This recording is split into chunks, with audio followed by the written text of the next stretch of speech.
अब हम पढ़ेंगे क्लास 5th का चैप्टर 13 स्वामी की दादी के लघु उत्तरीय प्रश्न उत्तर।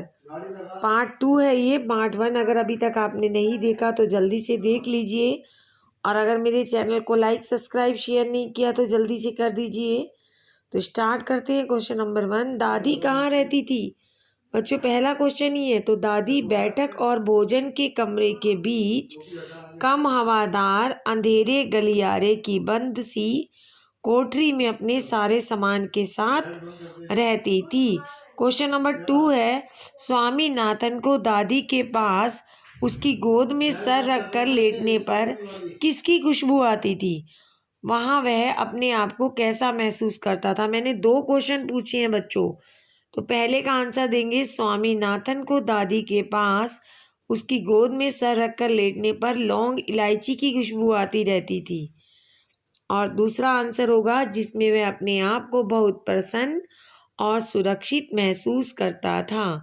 क्वेश्चन नंबर 3 है, मेडल से चूड़ियाँ बनवा लेने पर दादी ने बुआ को महामूर्ख क्यों कहा?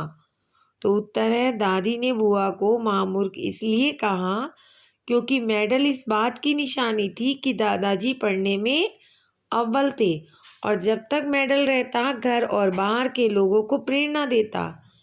ऐसी प्रेरक चीज़ों को संभाल कर रखना चाहिए बच्चों, बेचना नहीं चाहिए। बुआ ने इसका महत्व नहीं समझा और उससे 4 चूड़ियाँ बनवा ली, इसलिए दादी ने उसे महामूर्ख कहा। क्वेश्चन नंबर 4 है, स्वामी को अपनी दादी के साथ कैसा रिश्ता था स्वामी का? और इसको 3-4 वाक्यों में लिखना है आपने। तो पहले तो हम बताते हैं, स्वामी का अपनी दादी के साथ बहुत अच्छा रिश्ता था। वह अपनी दादी की गोद में सिर रखकर अपने आप को सुरक्षित महसूस करता था। रोज़ रात में उनके साथ सोता था। वह उनसे कभी कभी चिढ़ भी जाता था, लेकिन फिर भी स्वामी अपनी दादी से बहुत प्यार करता था। अगला, उसकी संगति उसे बहुत अच्छी लगती थी। उसे अपनी दादी बहुत पसंद थी। बच्चों में इस चैप्टर से रिक्ति स्थान बनाया है। स्वामीनाथन के दादा को मेडल पास करने पर मिला। कौन सी क्लास पास करने पर मिला? सोचिए।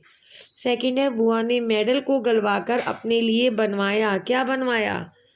थर्ड है, राजन के पिताजी पुलिस थे। क्या? फोर्थ है, राजन बड़ा लड़का था। कैसा? बचपन में राजन ने एक को मारा था। क्या? तो बच्चों आंसर सोचिए। चलिए मैं बताती हूँ। पहले का आंसर है, दादाजी को मेडल एमए पास करने पर मिला था। बुआ ने मेडल गलाकर 4 चूड़ियाँ बनवा ली थी। राजन के पिता पुलिस अधीक्षक थे। राजन बड़ा बहादुर लड़का था। बचपन में राजन ने एक शेर को मारा था। तो आपको ये पूरा चैप्टर अच्छी तरह समझ आ गया होगा।